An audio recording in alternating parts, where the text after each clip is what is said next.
ভাই ভিলেজে কেমনে যাবো?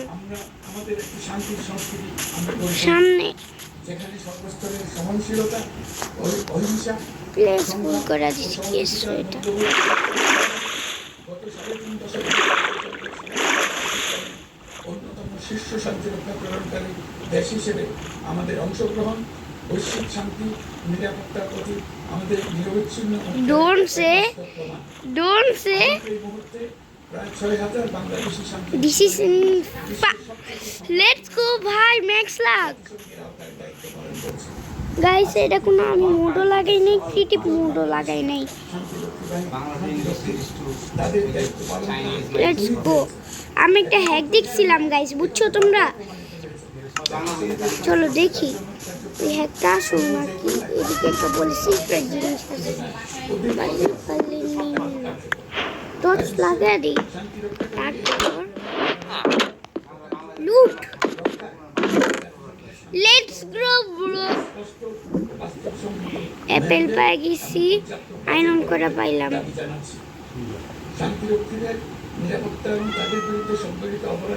অ্যাপেল দুইটা পাইছি ভাই ভালো লাগ উপরে কি আছে দেখি বাংলাদেশ সক্রিয়ভাবে উৎসাহিত করে আমরা বিশ্বাস করি যে সাংস্কৃতিক বৈচিত্র্য পারস্পরিক বোঝাপড়া আরো ঠিক ওইটা কি লুট আছে এটা তো লুট পাইলাম ভালোই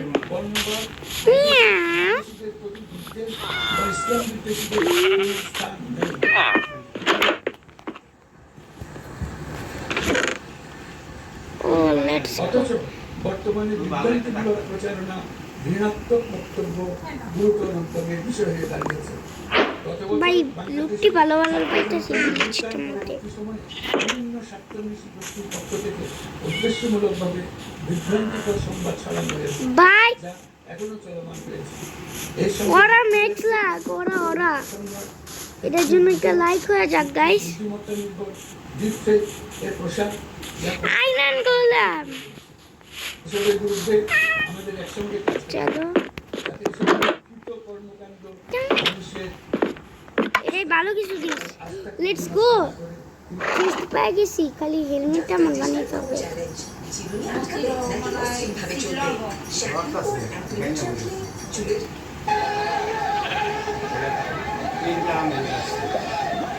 বারে বারে লিনা কাপ চিনি খারাপ ওয়েট গাইস আমি আমার টেস্ট লাগিয়ে নিই আমার বড় এখন না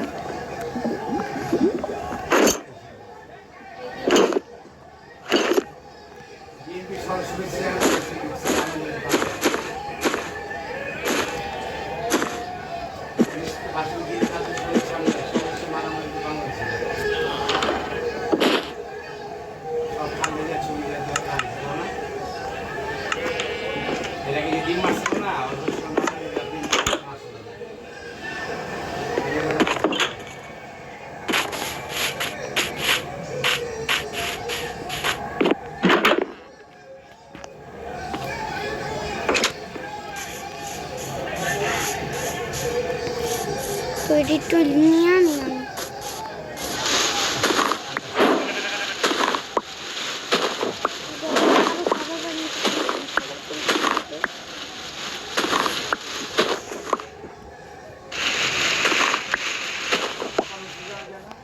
ওগুলো গাম কিছু খাবার ছেড়া দিই ব্রো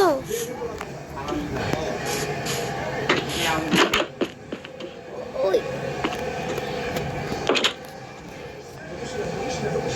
কি রে আমার কেমন জানি লাগতেছে ওরে ভাই নাইস নাইস একটা ভিলেজ পাইছি গাইস আমি লাখটা কত ভালো লাখ কত ভালো চলো ওইখানে যে আমি ঘুমাই আবে यार উঠ উঠ আমি তো গলায় কিছু লাগা দেই এমনি এমনি ফিক্স করে দিই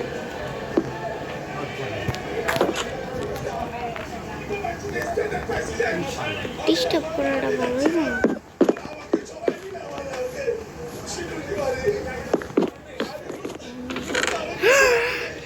तुम साउर बोने का भाई की भाई এটা আমার লাখ বিশ্বাস না। একটা জায়গায় চেক মারলি আর চেষ্টায় রেখা দিই আমার জিনিসপত্র দিই।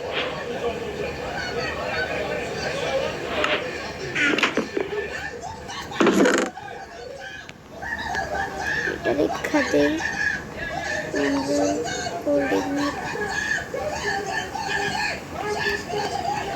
সব রেখাতে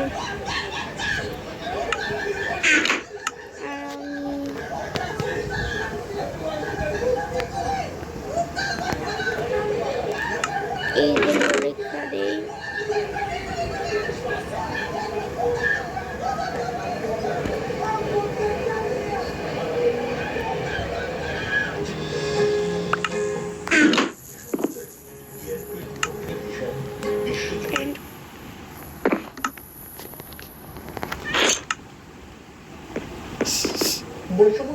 ছাত্রদের উপর হামলার ঘটনা ঘটেছে উত্তরায় বৃহস্পতিবার রাত 11টার দিকে এই ঘটনা ঘটে। এতে গুরুতর আহত হন অন্তত 6 জন। ভুক্তভোগীরা বেশ কয়েকজন দেশীয় অস্ত্র হামলার আগে ছাত্রলীগের নেতাকর্মীরা বিভিন্ন তাদের হুমকি ধামকি দিচ্ছিল বলে অভিযোগ আনছেন। দ্রুত অভিযুক্তদের গ্রেফতারের দাবি জানান জুলাই আন্দোলনে অংশ নেওয়া ছাত্ররা। উত্তরা 18 নম্বর সেক্টরের কেন্দ্রীয় খেলার মাঠের পাশের সড়ক বৃহস্পতিবার রাত 11টার দিকে মোবাইলে ধারণ করা এই ফুটেজে দেখা একদল লোক বিভৎসভাবে পেটাচ্ছে কয়েকজনকে। পরে জানা যায় হামলার শিকার ব্যক্তিরা বৈষম্য বিরোধী ছাত্র আন্দোলনে অংশ নেওয়া নেতৃবৃন্দ। অভিযোগ তাদের উপর হামলা করেছে আওয়ামী লীগের লোকজন। রাতের এই হামলায় আহত হয়েছেন চেক মারছিলাম এটা চেক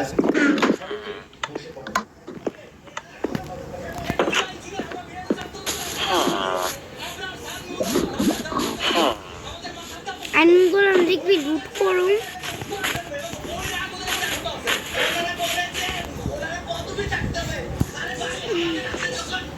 ভাই তোর গরু বাইরে বসে।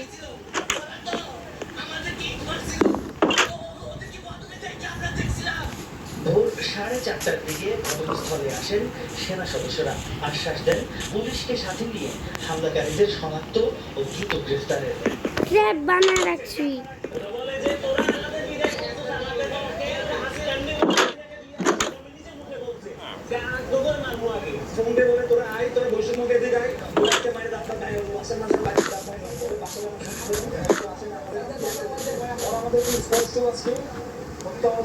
ওকে মাথায় তো বাঁধে দেখেন ওর মাথা ও হচ্ছে আমাদের জোড়া থানার সর্বোচ্চ যতবার ঝামেলা হয়েছে আমি নিজে আসছি আজকে আমি সামলাতে চলে আসলাম। তো তাদের যতবার রেট দিয়েছি আমি ইসলামের কথা বলছি আমি নিজেই তার টাকা রেট দিয়েছি পাইনি। তারপর থেকে আমার অফিসার ফোর্স নিয়োগ করা আছে এগুলো ধরতে পারে আমাকে জানাবে এবং তাকে আমরা অন্য বলেছি। নিরাপত্তা ঝুঁকি যাচ্ছেন তারা দোষীদের কঠোর শাস্তি নিশ্চিতের দাবি জানিয়েছেন। তাজুল ইসলাম, ঢাকা।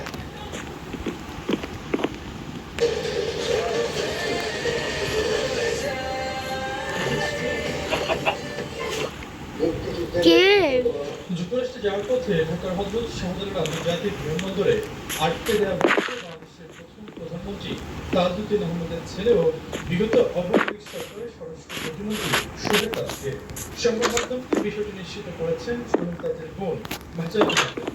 তবে কেন তাকে আটকে দেওয়া হয়েছে তা জানতে চাইলে তিনি বলেন সেটা তাদের জিজ্ঞেস করুন। ঘটনার বিস্তারিত বলতে রাজি হন তিনি। জানা গেছে গত বুধবার যুক্তরাষ্ট্রের দেশে পাড়ি জমানোর জন্য নিজ বাসা ত্যাগ করেন বিমানবন্দরে যাওয়ার পর তাকে ফিরিয়ে দেওয়া হয়। শোয়েব তাজ একসময় আওয়ামী লীগের মন্ত্রী থাকলে 2012 সালে এমপি পদ থেকে পদত্যাগ করে দলটির সঙ্গে কোনো ধরনের সম্পর্ক নেই বলে ঘোষণা দেন। এরপর থেকে কোনো রাজনৈতিক কর্মকাণ্ডে দেখা যায়নি শোয়েব তাজকে। পক্ষে রাজপথ সামাজিক সড়ক ছিলেন। শুক্রবার দেশের বিভিন্ন সংবাদ মাধ্যমে বিমানবন্দর থেকে শোয়েব তাজকে ফিরিয়ে দেওয়ার খবর বিষয়টি নিয়ে ব্যাপক আলোচনা শুরু হয়। ঘটনার সত্যতা জানতে শাহজালাল আন্তর্জাতিক বিমানবন্দরে ইমিগ্রেশন কর্তৃপক্ষের সঙ্গে যোগাযোগ করা হলে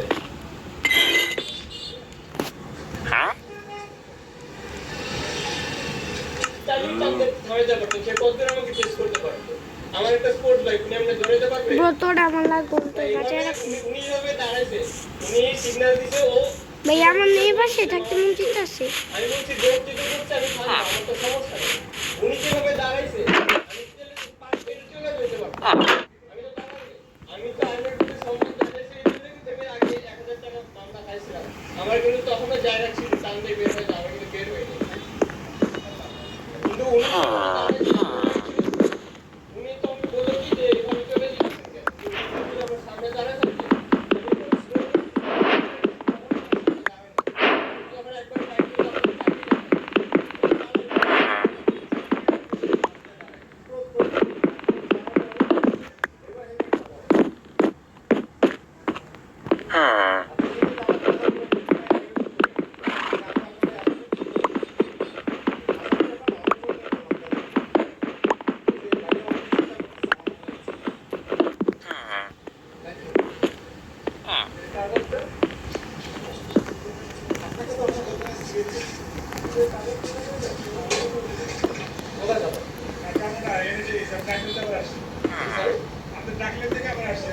আপনি তো এইদিকেই মুখ করাচ্ছেন, তার মানে আপনার উদ্দেশ্য এইদিকে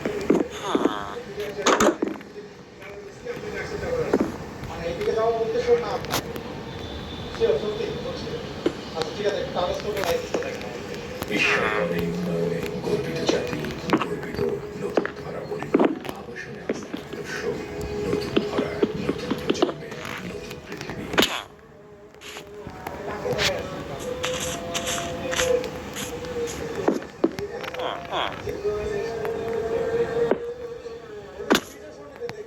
আমাকে তো দেখাননি আপনি, আমাকে তো প্রথম দেখান আপনার কোনটা যাচ্ছে না মানে আপনি তো সচেতন না, আপনি বলেন আপনি এদিকে যাচ্ছেন রাইট হয়ে আপনার বাসায় এখানে তাই বলতে আপনি উল্টা যেতে পারেন মানে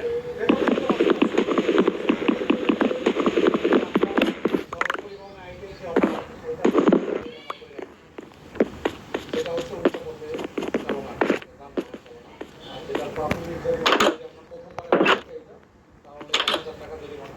আর যদি আগে এই একই ধারায় কোনো জরিমানা থাকে আপনার তাহলে 2000 ডাবল চলে যাবে। আচ্ছা প্রথমবারই জরিমানা আমার মনে হয় 1000 টাকা, মোটরসাইকেলের প্রথম জরিমানা 1000 টাকা একবারই হয়।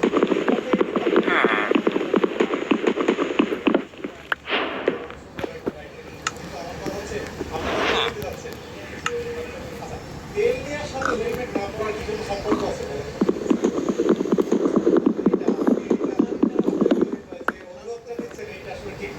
আপনি তেল নিতে যাবেন, তেল নিতে চান মানে হেলমেট পরার সাথে এমন না যে তেল নেওয়ার সাথে কোনো সম্পর্ক আছে, এমন না যে হেলমেট না পরলে বাইক স্টার্ট হবে বা হেলমেট পরলে বাইক স্টার্ট হবে না, এরকম কিছু তেল নিতে যাচ্ছেন হেলমেটটা পরেন। তেল নিয়ে এতটুকু সময়ের মধ্যে যদি আপনার একটা অ্যাক্সিডেন্ট হয় সেটা আপনার জন্য ক্ষতি না পড়ে, কত সময় থাকতে একটু সচেতন হবে, এটা আপনার সেফটি, আমার কিছুই। আমি পারবো আপনাকে বারবার বলতে, আপনি যতবার যাবেন আমার কাজই হচ্ছে ততবার মানুষকে সচেতন করা যে ভাই হেলমেট পরেন, জরিমানা করা। আমি যতই জরিমানা করি আপনি যদি হেলমেট না পরেন আমি কি আপনাকে পরে দেবো?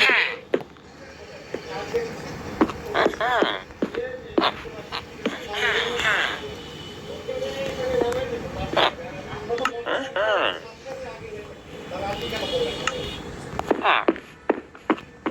কর্তব্য যুক্তির সাথে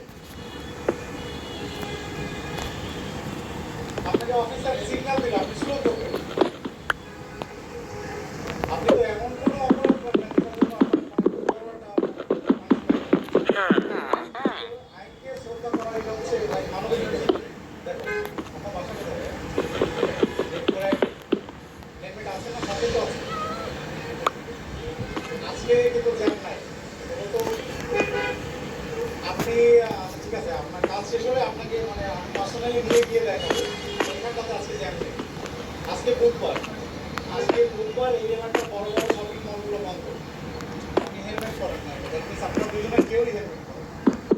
একজন যদি হেলমেট পরেন তাও তো আমরা একটা কনসিডারেশনের কথা চিন্তা করতাম যে একজন আপনার দরকার ছিল হেলমেট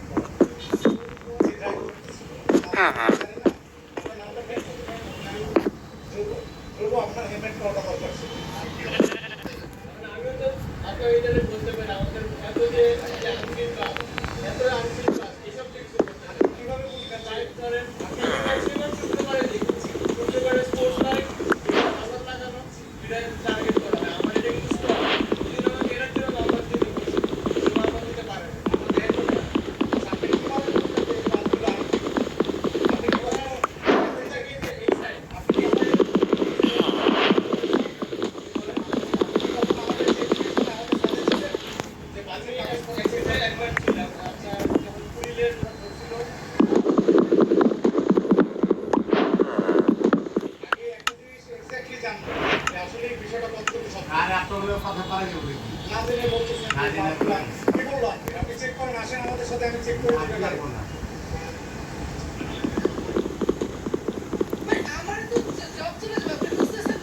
মোবাইলে কথা বলছেন এবং গাড়ি চলছে, কেন পাগল? আচ্ছা, সরি স্যার, সিগন্যাল চলছিল, একটু বলবেন, সিগন্যাল চলছে, আপনারা সিগন্যাল একটু বলবেন, সিগন্যাল কিছু না বলেন, কেন মানবেন?